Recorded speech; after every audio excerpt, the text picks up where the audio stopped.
Último minuto. Buenas noches, profesor. Buenas noches, compañeros.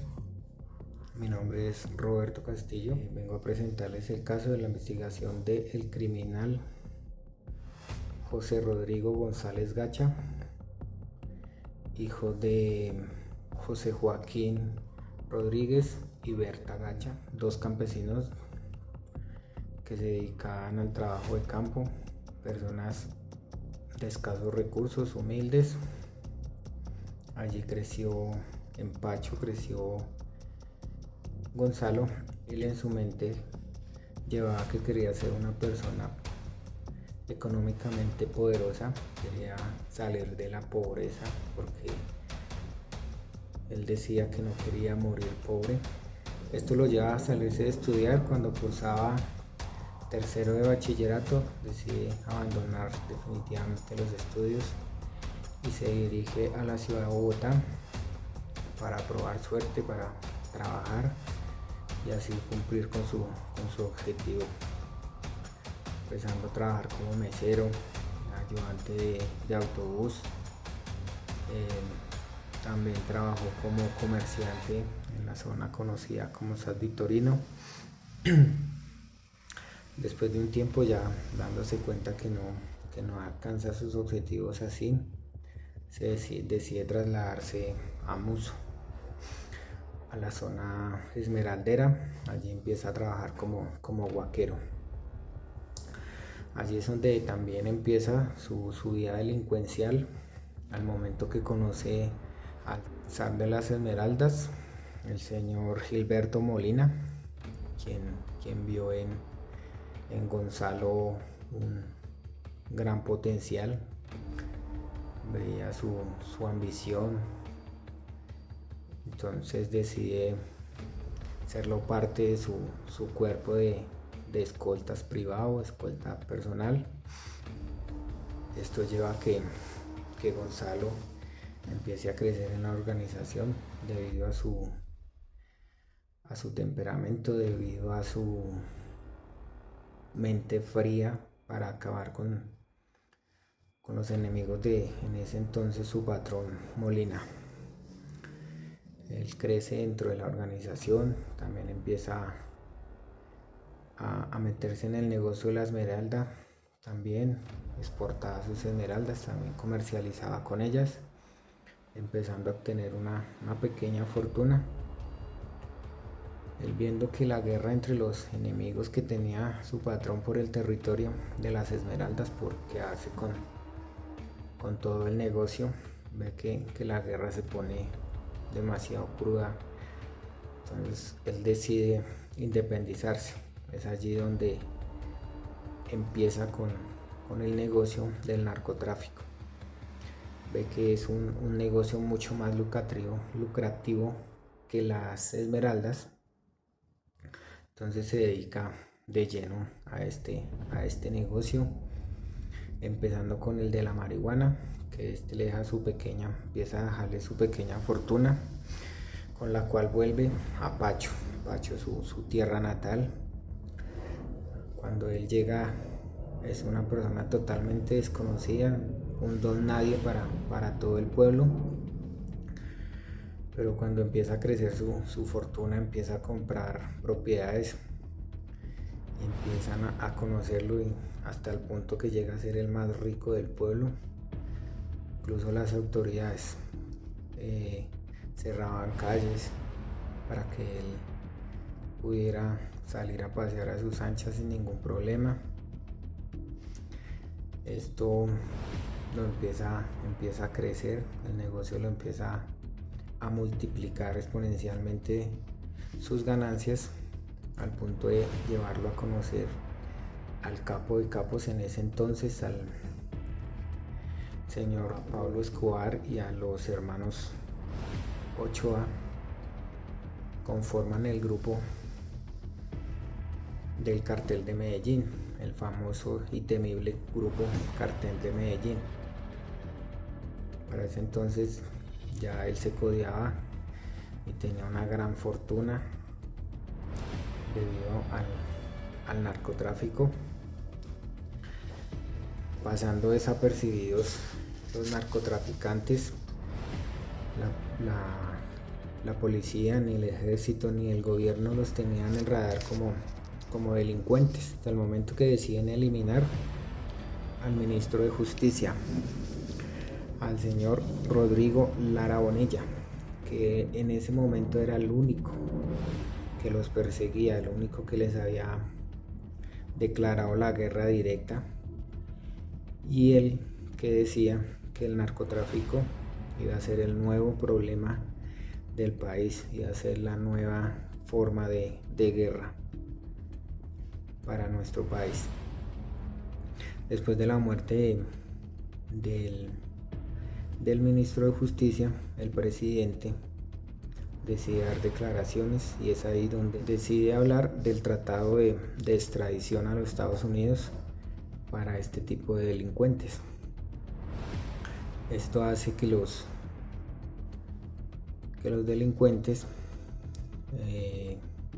Gacha, Pablo y los hermanos Ochoa, huyan hacia Panamá. Después de un tiempo de estar allá, deciden volver para tratar de negociar una tregua con el gobierno, ya que ellos querían seguir con su negocio,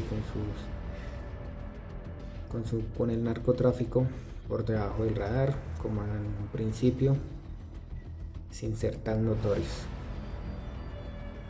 Lastimosamente para el país y para los delincuentes encabezados por el mexicano, ya que en ese entonces se ha ganado el alias del mexicano por su interés y su fascinación por la cultura mexicana. Pasaba horas escuchando rancheras, viendo películas mexicanas.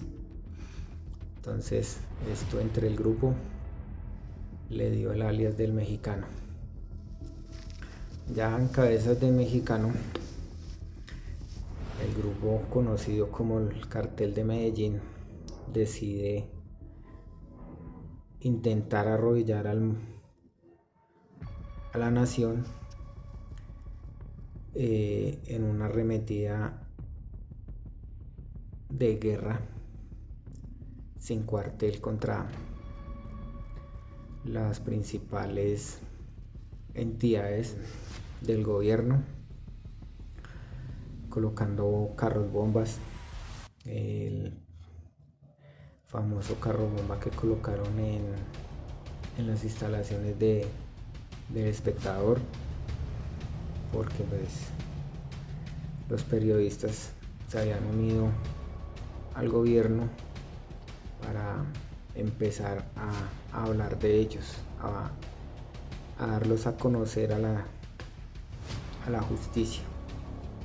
Entonces a ellos no les gustó y empezaron a arremeter contra todos, contra la persona que hablara de este tipo de delincuencia, que es el narcotráfico, que para ese entonces pues era desconocido en el país. No veían el gran alcance que tenían estos delincuentes. Entonces lo que ellos hacían era atacar a cuanta persona hablara de ellos, dejando un sinnúmero de muertes de magistrados, periodistas, diputados.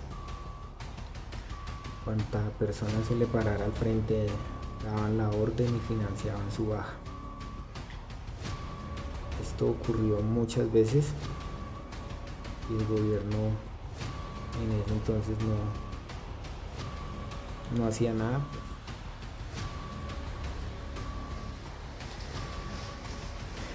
Esto lo hicieron muchas veces, acabando con la vida de muchas personas inocentes, muchas personas que no tenían nada que ver en esta guerra que habían pactado contra el gobierno, contra las autoridades. Lo que detonó totalmente la reacción de la policía, la reacción del gobierno, fue el asesinato de aquel entonces candidato a la presidencia, Luis Carlos Galán Sarmiento, cuya orden y financiamiento fue encabezada por alias El Mexicano, por Rodríguez Gonzalo. Después de las investigaciones, él fue el autor intelectual de dicho asesinato. Entonces ya para este entonces el presidente Virgilio Barco decide firmar el tratado de extradición. Esta noticia, en vez de calmar a los narcotraficantes, a los criminales, lo que hace es que los enfurece aún más, arremetiendo más fuertemente contra las instalaciones del gobierno. Una de las bombas más famosas fue transportada en un carro del acueducto de Bogotá frente a las instalaciones del DAS. Este atentado iba perpetuado, iba dirigido al en ese entonces general Maza Márquez. Pues él corre con la suerte de que no queda herido, no queda lesionado, sale ileso de dicho ataque. Lastimosamente, como en muchas de las otras acciones terroristas, los que caen son los inocentes. En esta bomba del DAS cayeron muertas como 60 personas y más de 500 heridos. Entonces, ya viendo que el gobierno no acataba sus órdenes, sus peticiones, una de las bombas más crueles, de las que más recuerda Colombia, fue la colocada en el avión de Avianca. Esta iba dirigida al ese entonces el candidato Gaviria, que era el que había quedado en reemplazo del candidato a la presidencia Luis Carlos Galán. En esa bomba mueren más de 100 personas, dándole al gobierno más fuerza, dándole al gobierno mucha más valentía para enfrentarlos, y empiezan una arremetida sin cuartel contra los narcotraficantes. Al momento que llegan en una de las haciendas del conocido narcotraficante Pablo Escobar, dando de baja a su cuñado y a dos delincuentes más que eran ficha clave en dicha organización. Entonces esto hace que los delincuentes empiecen a buscar dónde esconderse, empiecen a ya darse cuenta que el gobierno realmente los quiere capturar o los quiere acabar. Para ese entonces el mexicano había hecho unos cambios en su rostro, se había dejado la barba como para despistar a las autoridades. Pues al parecer le estaba funcionando, ya que las autoridades, ya que el gobierno no sabía de su paradero. En un momento, sin pensarlo, las autoridades detienen a Freddy Gonzalo, el hijo del mexicano, por porte ilegal de armas. Esto le da una idea a las autoridades de detenerlo mucho más tiempo del que se debería por este delito. A ver si su padre arremetía, a ver si su padre daba alguna señal de donde se encontraba. Lastimosamente esta idea no rindió ningún fruto. Entonces, después de un tiempo, ya tiempo pasado, mucho más del que se debería, deciden soltar al hijo de Gacha, quedando el gobierno otra vez con las manos vacías y sin ideas cómo encontrar a este delincuente. En un momento desesperado deciden capturar a uno de los bienes más preciados, de los más consentidos de gacha del mexicano, que era el famoso Tupac Amaru, el caballo consentido de este delincuente. En un allanamiento a una de sus fincas capturan a dicho caballo, llevándoselo a ver si su dueño por este lado si daba la cara o si daba indicios de su paradero. Lastimosamente, lo que no contó el gobierno es que dicho criminal era muy astuto y ya sabía de los planes de las autoridades, cambiando el caballo, dejando un caballo muy parecido al original, muy parecido a su consentido. Entonces, por este lado también el gobierno se quedó igual, con las manos vacías, no pudo hacer nada. Después de un tiempo ya el gobierno sin ideas, sin alternativas, deciden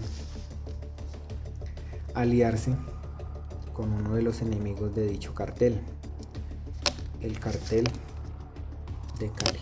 Para ese momento tenía infiltrado en las filas de los hombres de gacha. Las autoridades se ponen en contacto con este delincuente, alias el navegante, quien les da la ubicación exacta, les da las coordenadas de Rodríguez González, el mexicano.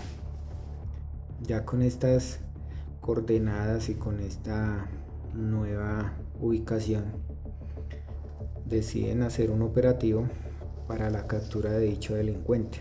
Al percatarse de que las autoridades le estaban pisando los talones, deciden prender la huida en una de las lanchas hacia la isla de Tuluá. Allí otra vez, llegando las autoridades, darse cuenta que el criminal, que el mexicano ya no se encontraba en el sitio, vuelven otra vez a fracasar en el intento. Después de un tiempo los contacta el navegante, dándoles nuevamente la ubicación en Tuluá, en un caserío, ya que él había huido con ellos. Era el mexicano, Freddy Gonzalo, su hijo, y 25 escoltas que andaban con él en ese momento.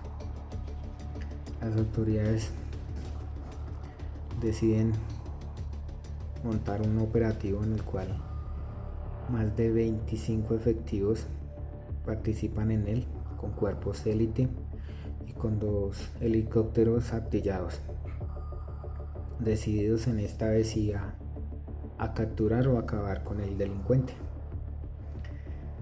Para mediodía del día 15 de diciembre de 1989, dan con el paradero del delincuente, rodeándolo en un caserío de Tuluá, sobrevolando el lugar donde se encontraban. Aún sin respuesta de los delincuentes,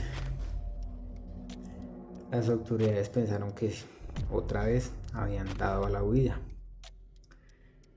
pero esta vez no corrieron con suerte.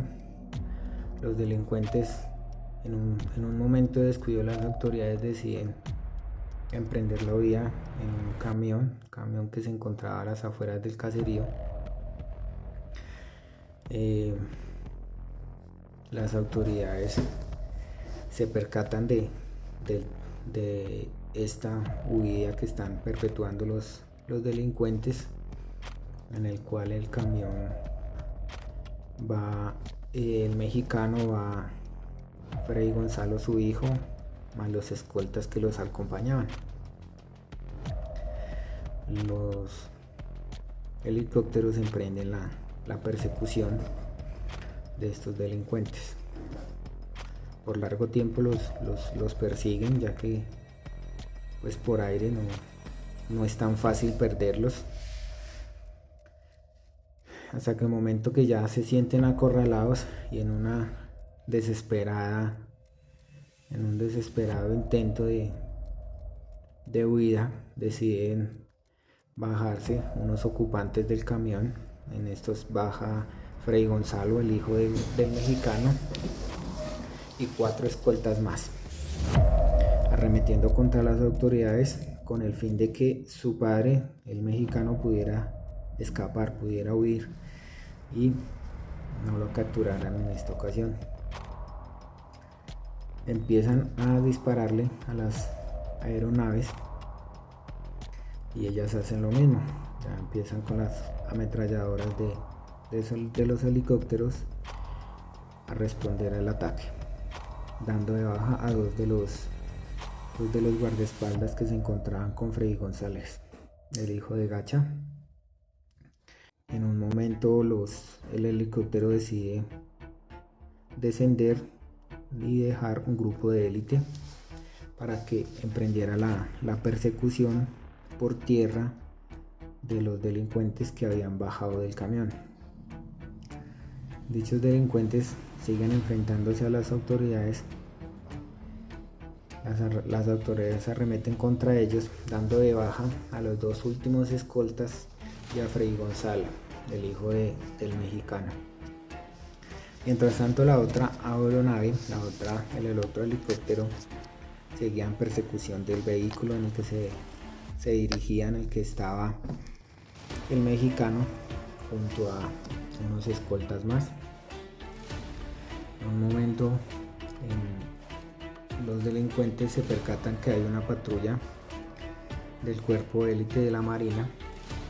Asustados, deciden descender del vehículo para emprender la huida, a ver si por tierra entre la maleza podían perder a sus perseguidores, contando con mala suerte porque en ese momento el helicóptero los tenía muy bien ubicados, los tenía rodeados sin darles tregua. En ese momento el mexicano que está huyendo, corriendo por entre la maleza, no se percata de un alambrado cuyo lo hiere en el cuero cabelludo, deteniéndole la huida, hiriéndolo y haciéndole más lenta la huida. Ya el mexicano, rodeado y sin ideas, decide emprender un ataque contra la aeronave, decide empezar a disparar con la mala suerte de que esto termina de dar su ubicación exacta a las autoridades, al cuerpo de efectivos que iban en el helicóptero. Deciden empezar a disparar con ráfagas, la cual uno de los disparos le da en una de las piernas al mexicano. Ya tendido en el piso, el mexicano, a sabiendas de que no podía escapar, en un último acto de valentía, en un último acto de querer escapar, de querer fugarse, decide seguir con el ataque a la aeronave, decide seguir disparando. La nave hace lo mismo, la nave sigue disparando. Uno de los disparos impacta directamente en el rostro del mexicano, acabando con su vida. Ya para el momento que las autoridades descubren el cuerpo, deciden hacer los actos de identificación del cuerpo para darle plena identificación de que si era el delincuente que ellos estaban buscando, que ellos estaban persiguiendo. Estas pruebas para identificar plenamente al delincuente se hacen mediante las pruebas dactiloscópicas, que arroja que sí, efectivamente se trataba de Gonzalo Rodríguez Gacha, alias el mexicano. Ya abatido, el subcomandante de las fuerzas llama al presidente Virgilio Barco, dándole la buena noticia, diciéndole: presidente, misión cumplida, hemos dado de baja a Rodríguez González Gacha, alias el Mexicano. Ya en estos momentos termino mi investigación sobre este delincuente. Pues quedaron muchas cosas por conocer. Mi análisis de este delincuente es que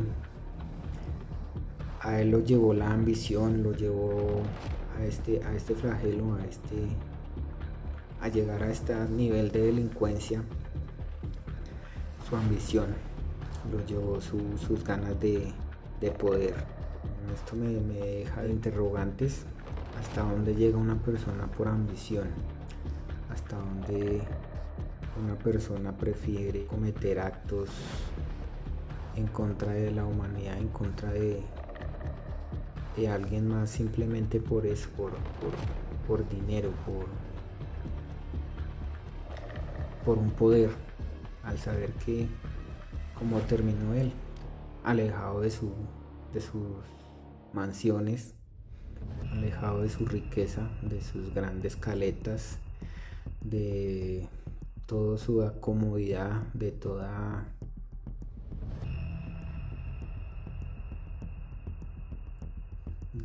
esa parafernaria que le daba el dinero, todo ese gran poder. Terminó muerto, terminó escondido, terminó sin nada, terminó peor que muchos de las personas, muchas de las personas que no tienen los recursos económicos que ellos llegaron a tener: carros, casas, lujos.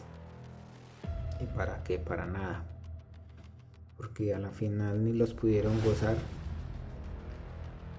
y sí encontraron la muerte. Muchas gracias.